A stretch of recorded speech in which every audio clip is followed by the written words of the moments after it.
deter, quando Ele quer agir.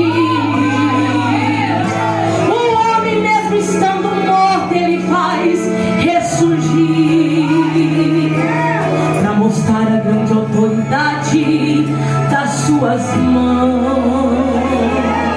Eu vou te falar, Deus